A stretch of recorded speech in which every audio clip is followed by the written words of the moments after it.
Clinical head and fertility consultant and Komali fertility centre Ongole. ఇవాళ success story చెప్తాను. So ఈ కపుల్కి marriage అయ్యి ఆల్మోస్ట్ 8 ఏళ్ళు మ్యారేజ్ 13 ఏళ్ళు. సో తనకి యాక్చువల్గా అన్ఎక్స్ప్లెయిన్డ్ ఇన్ఫర్టిలిటీ, అంటే ఏమీ ప్రాబ్లం లేదు, మేల్కి ఫీమేల్కి అన్నీ నార్మలే ఉన్నాయి, but we don't know the reason conceive అవ్వలేదు తను. సో ఇక్కడ మాకు వర్క్ చేసే స్టాఫ్ ద్వారా ఇక్కడ మన దగ్గరికి రావడం జరిగింది. వచ్చిన తర్వాత వీళ్ళు ఫస్ట్ మొత్తం చూసాము, మ్యారేజ్ ఇంకా 14 years అయిపోయింది కదా అని చెప్పి ఇంకా అన్ని మెథడ్స్ బయట అవుట్ సైడ్ హాస్పిటల్స్లో ట్రై చేశారు, మెడిసిన్స్ పెట్టారు, ఐయుఐస్ అన్ని ట్రై చేశారు. సో ఇంకేంటంటే ఫైనల్గా మనం ఫైనల్ ఆప్షన్ ఐవీఎఫ్ తీసుకోవడం జరిగింది.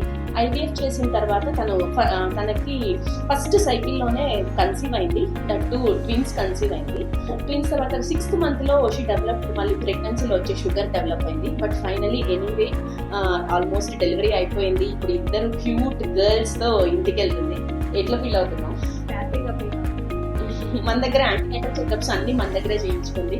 సో ఇప్పుడు ఈరోజు డెలివరీ 3 days అయింది, ఇంటికి వెళ్ళిపోతుంది. జస్ట్